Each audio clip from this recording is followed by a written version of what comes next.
আসসালামু আলাইকুম। মুস্তাকিম ভাই, তো ওয়ালাইকুম আসসালাম। আচ্ছা আমরা হলো হিসাবের কাজটা করব আজকে, আপনাদেরকে হিসাবের কাজটা দেখাবো। তো এক নাম্বার হচ্ছে, ধরেন আমরা হিসাব বিভাগে যাব। আজকে দেখাবো হলো শিক্ষার্থীর থেকে যে লেনদেনগুলো হয় স্বাভাবিক সেটা দেখাবো। তো আমরা ভর্তির সময় বেশ কিছু কাজ আছে হিসাবের। ভর্তির সময় আমাদের কোন কোন বিষয়ে আয় হয় বা কোন কোন বিষয়ে ব্যয় হয় এইগুলো নির্ধারণ করতে হবে। তো যেটা যে করছেন আমি আবার একটু দেখাচ্ছি যেহেতু এটার সাথে একটু সম্পর্ক আছে। ভর্তির মধ্যে গেলাম, তারপরে সেট আপ, তারপরে আয়ের খাত, ভর্তি ও মাসিক ধার্য। তো এখানে আপনার 11টা খাত এখানে দেওয়া আছে। তো এর মধ্য থেকে যেগুলো দেওয়া আছে, যেমন আবাসন ফি আছে আপনাদের ওখানে। এই আবাসন ফি বছরে একবারই হয়। আচ্ছা, মাসে হয় ভর্তি না। ফিও বছরে একবার হয়, আর খোরাকি হ্যাঁ, এটা মাসে খোরাকি হয়, তো মাসিক। বেতন হ্যাঁ, মাসিক হয়। এই চারটা বেতন জিনিস ছাড়া তো মাসিক। আর নাই না? না, বিদ্যুৎ বিল? আছে। বিদ্যুৎ বিল আলাদা নেই না, আমাদের আইডি কার্ড ফি আছে। না, আইডি আইডি কার্ড। কার্ড ফি আছে, কোচিং আছে। কোচিং কোচিং কি মাসিক না বাৎসরিক? হ্যাঁ, মাসিক কোচিং।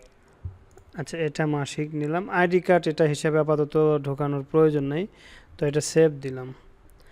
আচ্ছা, দেওয়ার পরে এখানে আর একটা অপশন আছে ভর্তিকালীন। লাইব্রেরিতে আছে একটা পাঠাগার, ওরা বছর একবার নেই। পাঠাগার করে। পাঠাগার, ওটা কি মূল অ্যাকাউন্টে জমা হয় আপনাদের, না এমনি স্বাভাবিকভাবেই উঠান? আমরা জমা করি না আপাতত। আহ, আলাদা অন্য অন্য জিম্মাদারের কাছে রাখি ওটা। ও আচ্ছা, ঠিক আছে, ওটা মূল অ্যাকাউন্টে প্রয়োজন নেই অফিসিয়াল ঢোকানো। অফিসিয়াল থাকে, ওটা পরে আপনি করবেন। হ্যাঁ। আচ্ছা, এই যে আমাদের ওখানে যেগুলো অপশন চালু করছি ঠিক সেইগুলোই কিন্তু এখানে চলে আসছে। তো আসার জি, পরে জি। মনে করেন একটা হচ্ছে ডিফল্ট আমাদের, যেমন প্লে বা একটা জামাত আমরা ধরি তাইসির। তাইসির শিক্ষার্থী আছে না? হ্যাঁ, আছে। ধরেন ভর্তি ফি পুরাতন কত? ভর্তি ফি আপনার টোটালে আছে আমাদের 3,000 মতন আছে। খানা সহ 3,500। ভর্তি ফি 3,500। আবাসন চার্জ আছে আপনার 500, ফরম 200। এবার মিলে আসে 4,200। না, মিলানোর প্রয়োজন নেই। আবাসন ফি কত? আবাসন ফি 500। 500 হলো। কোচিং ফি আছে আর নাই? কোচিং ফি মাসিক আছে। কত? কোচিং সবার না, যাদের সব আ- জামাতে আবার কোচিং নেই। আচ্ছা ধরেন এইচএসসি জামাতে আমাদের কোচিং আছে, মতলবের সব জামাতে আছে, কিন্তু কিতাব বিভাগের শুধু এইচএসসি জামাতে কোচিং আছে। আচ্ছা, ঠিক আছে। আর খোরাকি? খোরাকি 3,000। 3,000, কিন্তু এটা হলো, আমি দেখাই একটা জিনিস বোঝাচ্ছি। আর বেতন আছে নি?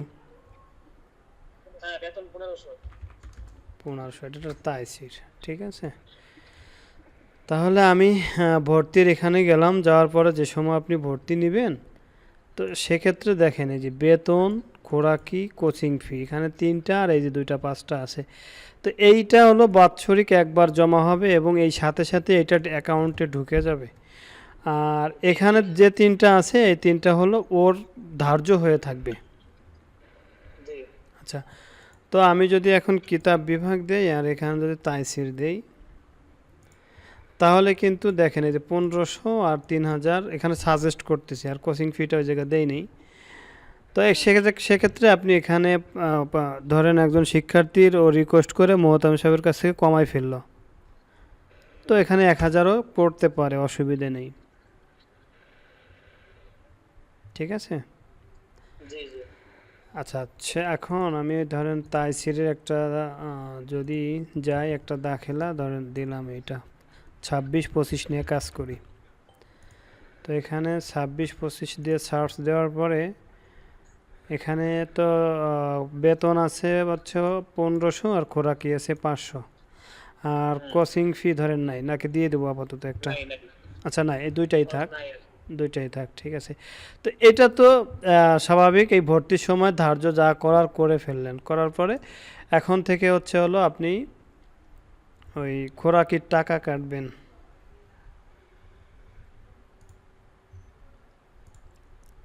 তো খোরাকের টাকা কাটলে আপনাকে একটা আপডেট এখানে দিয়ে দেই। ইমার্জেন্সি একটা অপশন বানাইছি, ওটা আপনাকে দেইনি এখনো, এখন দিয়ে দিচ্ছি, দাঁড়ান।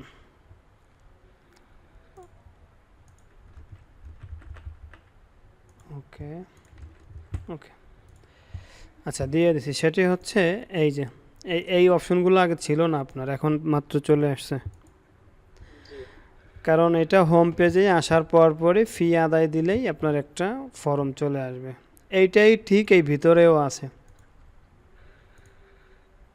এই যে।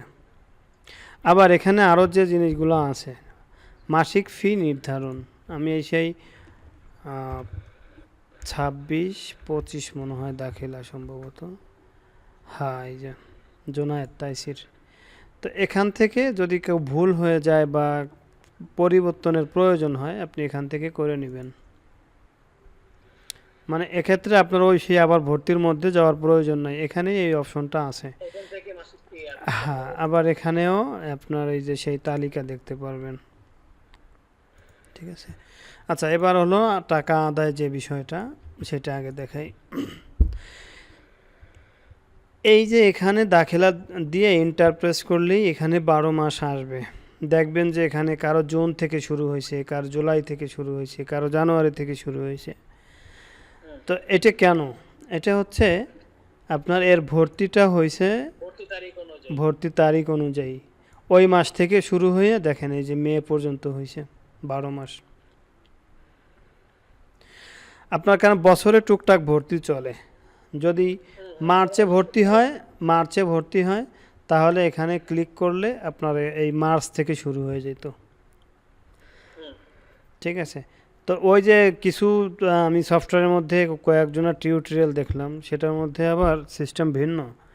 তারা হলো একটা মানে একটা জামাত বা একটা শিক্ষাবর্ষ এখান থেকে শুরু হয়েছে এই পর্যন্ত শেষ হয়েছে, তো ওটা ঠিক আছে। তবে দেখা যাচ্ছে যে 50 জন 20 জন শিক্ষার্থী ভর্তি হইলো যে অন্য একটা মাসে যায়, তো সেক্ষেত্রে তো তার মাস পিছনে একটা ভেজাল না। এটা আমার মনে হয় সুন্দর হয়েছে বেশি। আচ্ছা যাই হোক, এখন হচ্ছে আগস্ট আমি ক্লিক করলাম। আগস্ট ক্লিক করলে এখানে এর বেতন হচ্ছে 1500 টাকা, এটা হলো নির্ধারিত ফি, আর খোরাকি হচ্ছে 500 টাকা, এই 2000 টাকা মোট। তো এখানে তিনটা বিষয় দেখেন, একটা হচ্ছে কর্তন, একটা হচ্ছে জমা, আর একটা হচ্ছে বকেয়া। আচ্ছা, কর্তন বা ছাড় এটা কি? এটা হলো ধরেন ও 1 মাসের মধ্যে 15 দিন খায় নাই, এখন ওই 15 দিনের খাবারের টাকা কম নিতে হবে, এটা হলো কর্তন বা ছাড়। আর বকেয়া মানে হলো সে টাকা জমা দিতে আসে, আর পরে সে আর জমা দিতে পারলো না বা তার ভাড়ার টাকা নাই, সে কিছু কম দিবে, এটা হচ্ছে বকেয়া। স্বাভাবিক চেষ্টা করবেন তার থেকে ফুল টাকা রাখার, যদি একান্ত সে বাকি রাখতে চায়। বলেন। বলছি যে অনেক সময় এমন হয় যে অনেকে আমাকে বলে যে আপনি আগামী মাসে 500 টাকা এই মাসে নিয়ে নেন, আগামী মাসে 500 টাকা কম নিয়ে, আর অনেক সময় বলে 100 টাকা কম আছে, এই 100 টাকা আগামী মাসে বেতনের সাথে দিবে। হ্যাঁ হ্যাঁ হ্যাঁ হ্যাঁ, এইটাই এই যে দেখাচ্ছি। আচ্ছা, তাহলে আপনার মনে করেন ও বেতন 15 দিন পরে নাই, যার কারণে আমি 500 টাকা এখান থেকে কম নিব, তাকে ছাড় দিলাম হচ্ছে 500 টাকা। 500 টাকা ছাড় দেওয়ার পরে এখন তার এখানে এই যে 1000 আর হলো 500, 1500 হয়েছে। তো আমি ফি আদায় ও রসিদ প্রিন্ট এখানে ক্লিক করলাম। আচ্ছা, ক্লিক করার পরে আমি যদি এই দাখিলাটা দেখি তাহলে কিন্তু আসলাম ভাই আসতেছে না, ফি আদায় রসিদ প্রিন্টে ক্লিক করছেন আর কিছু আসতেছে না, আমাদের এখানে আগের মতোই আছে। কি অ্যানিডেক্স কাটে গেল? অ্যানিডেক্স তো আছে, দেখা যায়। আচ্ছা, আমরা এখান থেকে ক্লিক করলে অ্যানিডেক্স কাজ করতেছে না, আমাদের স্বাভাবিক আপনি তো নড়াচ্ছেন, দেখা যায়। আমাদের এই যে এখন আপনার টাচছে মনে হয়। আচ্ছা আচ্ছা, ঠিক আছে, সমস্যা নেই। এখন ওই পপ আপের কারণে হয়েছে। তো এখন আমি এই যে 25 মানে 26-25 দাখিলা দিয়ে দিলে এখানে পরিশোধিত দেখাচ্ছে, আর যদি আমি প্রিন্টে ক্লিক দিই এটা প্রিন্ট কিন্তু চলে আসছে।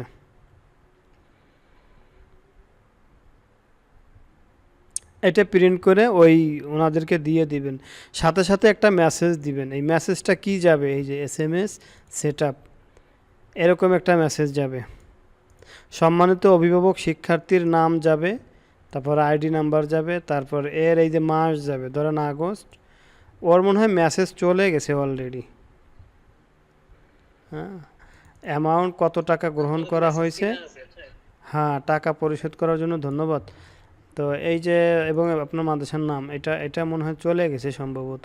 তো আমি এখানে একটু দেখি আবার। আচ্ছা, এবার আপনি ও ভাই পরের মাসে আবার আসলো, ঠিক আছে। পরের মাসে আসার পরে আপনার হচ্ছে সেপ্টেম্বর মাস। সেপ্টেম্বর মাসে এবার এবার সেই ঘটনা ঘটাইলো যে না ভাই আমি এখানে 200 টাকা কম আছে, আপনি পরের মাসে নিয়েন। তো আপনি 200 টাকা কম নেন। তো 200 টাকা বকেয়া রাখলাম, আর হচ্ছে 300 টাকা পরিশোধ করে দিলাম, টোটাল 200 টাকা বাকি রাখলাম, ঠিক আছে। আচ্ছা, তাহলে ফি আদায় ও রসিদ দিলাম।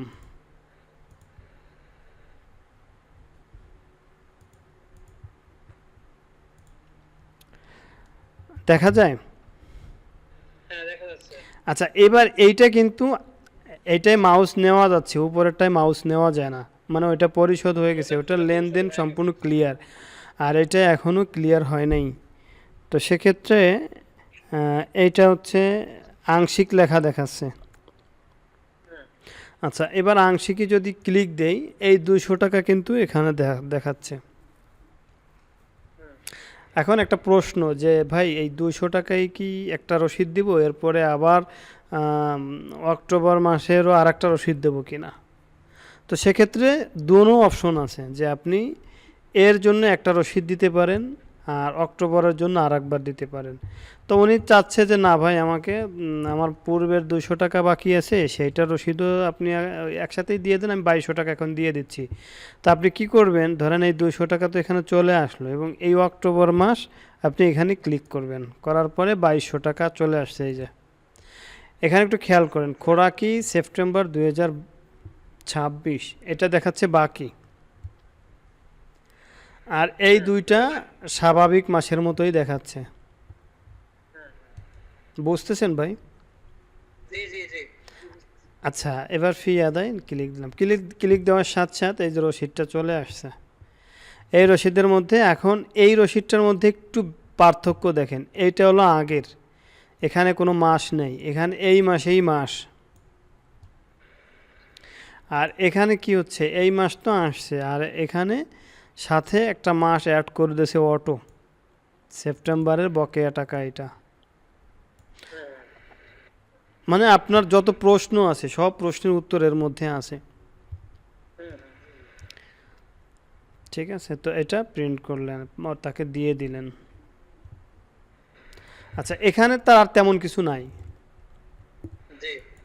এখানে আবার একটা জিনিস দেখেন, এই যে রসিদগুলো দেখা যায়, আপনার হঠাৎ প্রিন্টের প্রয়োজন হলে যে কোনো একটা আপনি প্রিন্ট করে নিতে পারবেন।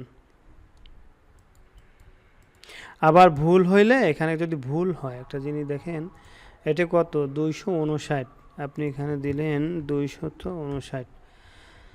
হ্যাঁ, এটা আপনি সম্পাদনা করতে পারবেন, সম্পাদনা করতে পারবেন সর্বোচ্চ 10 মিনিটের মধ্যে।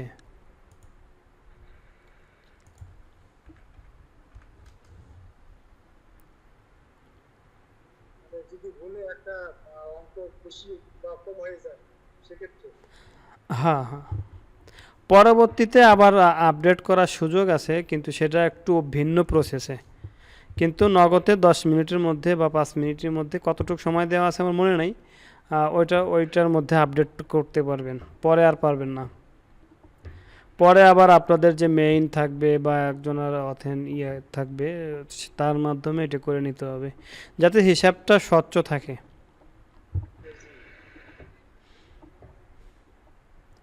আচ্ছা, এই তো আয়টাই করলেন, তাই না?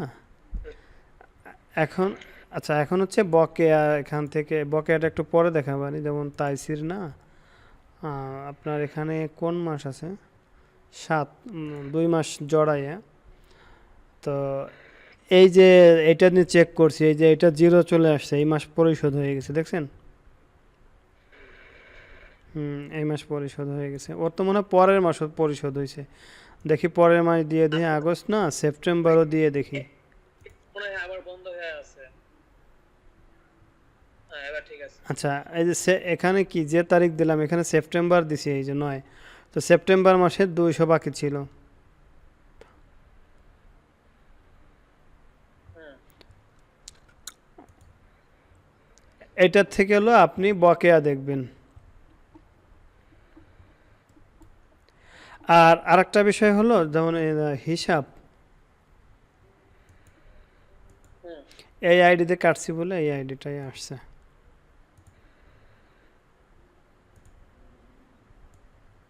আচ্ছা, টুডে দিই, এই যে বেতন খাতে কাটা হয়েছে, এটা মনে হয় ঠিক নাই, সম্ভবত এটা কাজ করতে হবে। আর হচ্ছে হলো পারমিশন, রিপোর্ট, বকেয়া, পরীক্ষার ফি, এগুলো না। হিসাব রক্ষক, ও আচ্ছা, আপনারা একজন হিসাব রক্ষক বানাইতে হবে, বুঝছেন?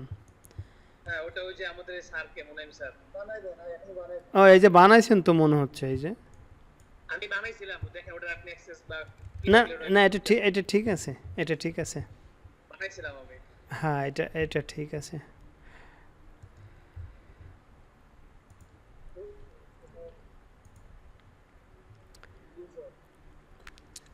আচ্ছা আচ্ছা, এটা হলো ওই যে আপনার ইউজার ভিত্তিক হিসাব, কোন ইউজার, এর প্রথম হচ্ছে হলো এই টুডেটা স্বাভাবিক হচ্ছে হলো হিসাবটা এখানে দেখাবে। টোটাল এই যে 5,500 টাকা কাটা হয়েছে, এই যে টোটাল 5,500 টাকা, ঠিক আছে। তো আবার এখানে আপনি এক আইডিতে কাটা হয়েছে, তো যার কারণে এখন বোঝা যাবে না। যে সময় আপনি একজন ইউজার দিবেন, তো সেক্ষেত্রে সেই ইউজার থেকে কত টাকা কাটা হয়েছে ওটা দেখা যাবে, কোন তারিখ থেকে কোন তারিখ পর্যন্ত কাটা হয়েছে এটা দেখা দেবে। এটা হচ্ছে বিস্তারিত, কোন কোন খাতে টাকাগুলো ঢুকতেছে।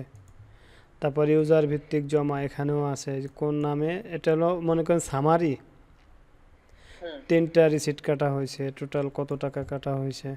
আবার আরেকজন ইউজার থাকলে তারটার পরে আর নিচে চলে আসতো জি জি। কোন কোন ইউজার থেকে মানে কাটা হচ্ছে। এইটা দিন শেষে আপনি একটু প্রিন্ট করে রাখতে পারেন। আচ্ছা, রসিদের ধারাবাহিকতা, এই একটা বিষয়, সেটা হলো, এটা একটু বোঝাই দিই। রসিদ নং শুরু থেকে শেষ, প্রথম দিন 1 থেকে 22 পর্যন্ত কাটা হয়েছিল 22টা, এই কয় টাকা?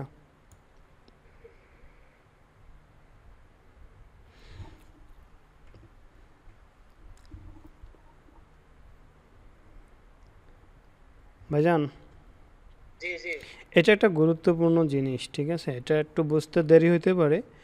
ধরেন এই যে 8 তারিখ না, 8/6/2026, হুম, তো এই দিনে 22টা রসিদ ঢুকছে, হুম, ভর্তি টর্তি বিভিন্ন কাজবাজ করছেন না এগুলা।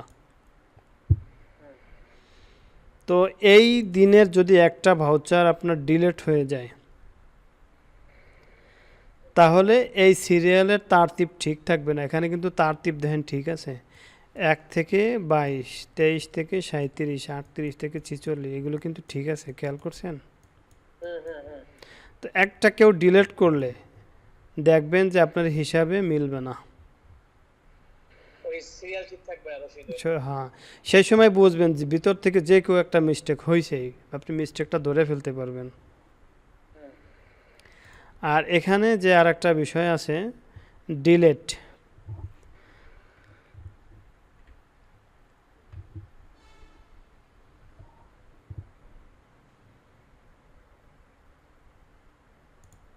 আচ্ছা এই ডিলেটটা বাদ পড়বে, এটা এটা এটা থাকবে না, ওই একটা থাকবে হচ্ছে এই ডিলেটটা। ওই ডিলেট অপশন আমাদের এখানে শো করতেছে না। আচ্ছা, এই যে ডিলেট দেখা যায় না। না না, ওই কাজ করতেছিল না, এই যে এখন আবার কাজ করতেছে আপনার।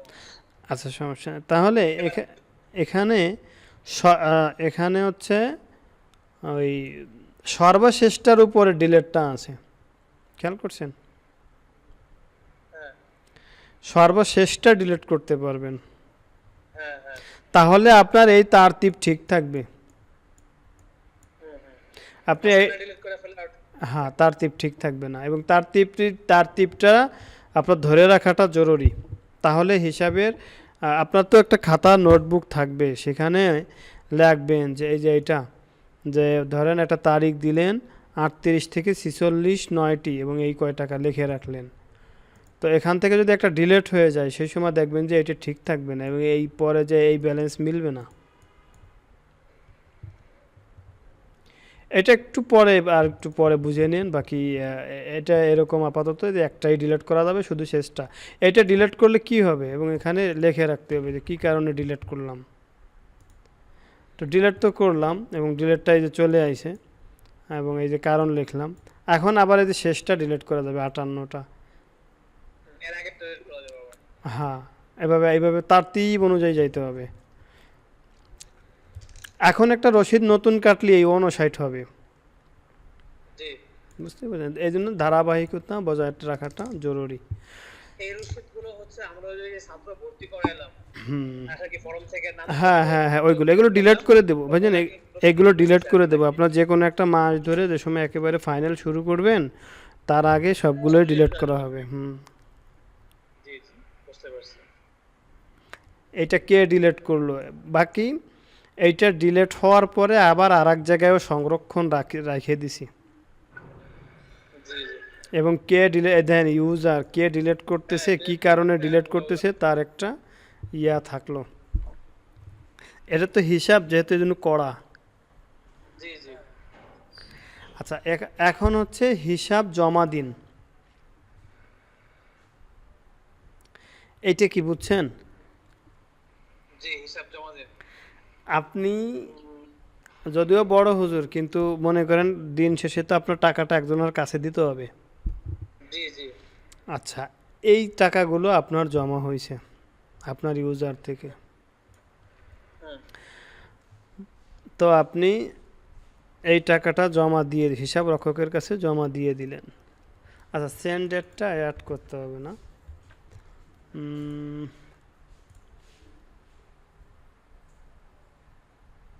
আমার কাছে কি চাবি আছে? আচ্ছা আচ্ছা, ঠিক আছে। সেন্ড ডেটটা অ্যাকাউন্ট,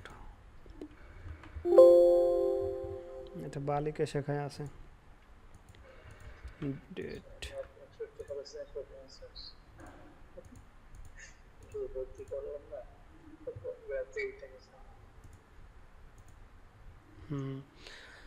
সফলভাবে ওই কয়টা আপনার এই ইসের কাছে জমা দিয়েছেন, হিসাব রক্ষকের কাছে জমা দেওয়ার রিকোয়েস্ট পাঠানো হয়েছে। তো হিসাব রক্ষক কি করবে, এইটা দেখতে পারবে যে এই কয় টাকার রিকোয়েস্ট আইছে, জমা বাকি সার সংক্ষেপ, এই টাকা এখনো হিসাব রক্ষক পায় নাই। ঠিক আছে, তো হিসাব রক্ষক জমা নিবে, রিসিভ ডেট পড়ে যাবে। তো একটু দিয়ে দিই।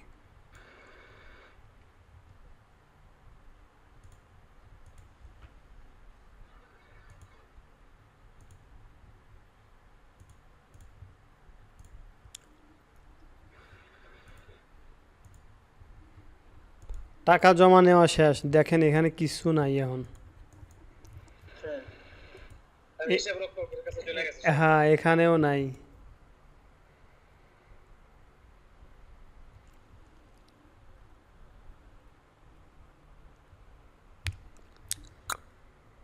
তবে আর একটা আপডেট করছি, সেটা হচ্ছে এই প্যানেলটা শুধুমাত্রই ওই হিসাব রক্ষকই পাবে, আপনি পাবেন না। জি,